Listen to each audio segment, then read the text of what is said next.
அனைவருக்கும் வணக்கம். அடியேன் சிவவாக்கு ஜோதிடர் கிருஷ்ணவேணி. வாழ்க வளமுடன். ஓம் பூச்சியாய ராகவேந்திராய சத்திய தர்மரதாயச பஜத்தாம் கல்ப விருஷாய நமதாம் காமதேனு. ஸ்ரீ ராகவேந்தருடைய பொற்பாதம் தொட்டு வணங்கி குரு வாழ்க, குருவே துணை. இப்போ நல்ல ஒரு பதிவுங்க. எப்படின்னா, சினம், கோபம் அப்படிங்கிறத திருக்குறளில் நிறைய சொல்லியிருக்காங்க. இந்த கோபம் பாபம், அகிம்சை, அமைதி, இதில் எல்லாத்தையுமே சாதிக்கலாம். ஆனாலும் எனக்கு பயங்கரமாக கோபம் வருங்க. இந்த கோபத்தினால தான் பல வாய்ப்புகளை இழந்தேன். நிறைய வாய்ப்புகள் வந்துச்சு, நிறைய விஷயம் நமக்கு சாதிக்கக்கூடிய விஷயங்கள்லாம் வந்துச்சு. என் கோபந்தான் ஒரு வீம்பு, விவேகமான வீம்பு இருக்கலாம். சொல்லுவாங்களே, அருட்பெருஞ்சோதி அருட்பெருஞ்சோதி தனிப்பெருங்கருணை அருட்பெருஞ்சோதி. இந்த கருணை உள்ளம் இதெல்லாம் வேணும்னா கோபம் படக்கூடாது. கோபத்தினால எத்தனை இழப்புகளை சந்திக்கக்கூடிய அந்த போர் குணம் அப்படிம்பாங்க தெரியுங்களா? போட்டி வேற, போர் வேற. அப்போ அந்த வெஞ்சன்ஸ், அந்த வச்சு செய்யக்கூடிய ஒரு பொறாமை குணமும் கலந்துரும். கோபத்தினால என்ன முடிவெடுக்கிறோமே தெரியாது. கோபம் வந்துருச்சுன்னா வெறியாட்ட கத்திடுவேங்க. என்ன எனக்கு செய்யறது எனக்கே தெரியாது. ஏன் வருது? வேகமான கிரகங்களான ஃபஸ்ட்டு செவ்வாயை சொல்லிடணுங்க.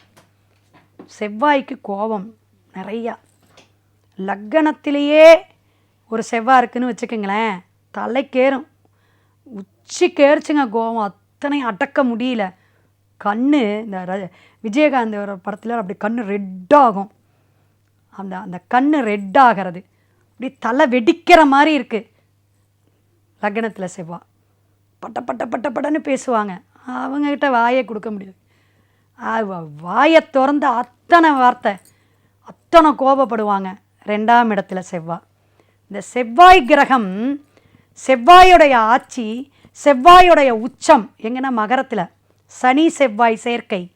இவங்களுக்கெல்லாம் கோபம் சொல்ல முடியாமல் அளவு கடந்த கோபம் வரும். எல்லாமே 9 கிரகம் 12 கட்டம் தாங்க வச்சு செய்யுது. அப்போ இந்த கோபத்தை படபடப்பை கொடுக்கக்கூடியது சனியும் செவ்வாயும். சூரியன் உச்சம் பெற்றிருந்த மேசம், ஆட்சி பெற்றிருக்கக்கூடிய சிம்மம். இந்த சிம்ம ராசி, மேச ராசி, அதே போல் லக்னமாக இருந்தாலும் கண்டிப்பாக நல்ல கோபம் வரும். சிம்ம ராசிக்காரங்கிட்டலாம் பேச முடியுமா? எந்திரிச்சு போ சொல்லுங்கள். அது என்னன்னே கேட்க மாட்டாங்க. பொறுமையை இழக்கக்கூடிய அமைப்பு. பொறுத்தவர் பூமி ஆழ்வார் சந்திர பகவான். பொறுத்தவர் யாருங்க? சந்திர பகவான். அமைதி, சாந்தம், குளிர்ச்சி. அதான் சூரியனுக்கு என்னங்க? வெப்பம், அவசரம், வளர்ச்சி. சீக்கிரமாக வேகமாக நான் வளரணும். என்னைய ஃபஸ்ட்டு கவனி. அந்த கோபம் எத்தனை ஆண்களுக்கு எத்தனை பெண்களுக்கு வருது? சூரியன் செவ்வாய் தான் முதன்மை. அந்த வேகம் கோபத்தை கொடுக்கக்கூடிய விஷயம். தடுமாற்றத்தையும் இது கொடுத்துரும். அந்த வேகத்தில் என்ன முடிவெடுக்கிறோன்னே தெரியாது. அந்த மாதிரி நம்மளுடைய 2ஆம் பாவகமும் லக்கணமும் கண்டிப்பாக நம்மளுடைய அந்த வேகமான கோபத்தினால் பல விஷயங்களை மற்ற பாவகத்துடைய தொடர்பில் அது என்னாகும்? எங்கள் அப்பாவை கண்டாவே பயங்க நடுங்கிடுவேன். அவர் கோவப்பட்டு கத்துனார்னு வச்சுக்கோங்களேன், வீடே 2 அப்படி உடஞ்சிருமா அப்படி சொல்லுவாங்க பசங்க, பேசிக்குவாங்க. அப்படியெல்லாம் கோவப்படக்கூடிய அந்த அமைப்பு அந்த செவ்வாய் கிரகத்துக்கும் உண்டு, நட்சத்திரத்துக்கு கூட உண்டு. அந்த நட்சத்திரத்துக்கும் வரும். இந்த கிருத்திகை, உத்திரம், உத்திராடம்லாம் என்னென்னா கோவப்படுவாங்க நல்லா.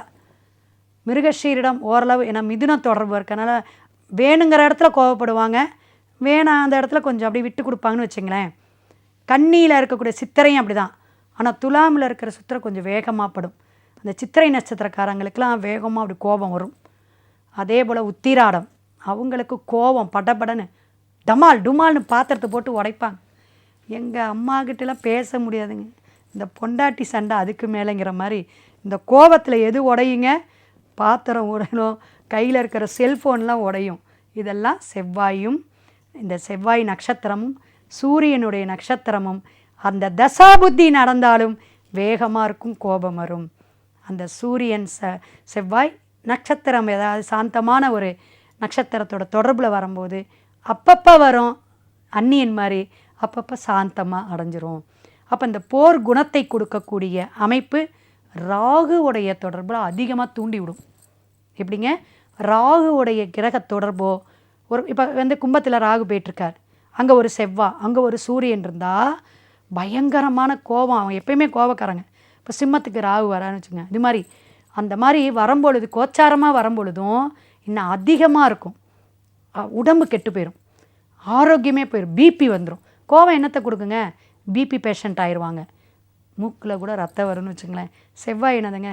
ரத்தக்காரங்க. அந்த கோபத்தினால தன்னை அறியாமல் அந்த ஐம்புலனுடைய வேகம், நரம்பு எல்லாமே பாதிப்பை கொடுக்கக்கூடிய அளவுக்கு அந்த கிரகத்துடைய வலிமை பொறுத்து தான் அவங்களுக்கு கோபம் வரும். அப்படிங்கிறத உச்சம் ஆட்சி பெற்று சூரியனும் செவ்வாயும் இருந்தாலும் ராகு தொடர்பு வந்தால் ஒரு விதமாக, சனி தொடர்பு வரும்பொழுது இன்னும் வேறு விதமாக எல்லாம் அவங்களுக்கு மாற்றத்தையும் ஒரு ஆக்சிடெண்ட்டை கூட கொடுக்கும்.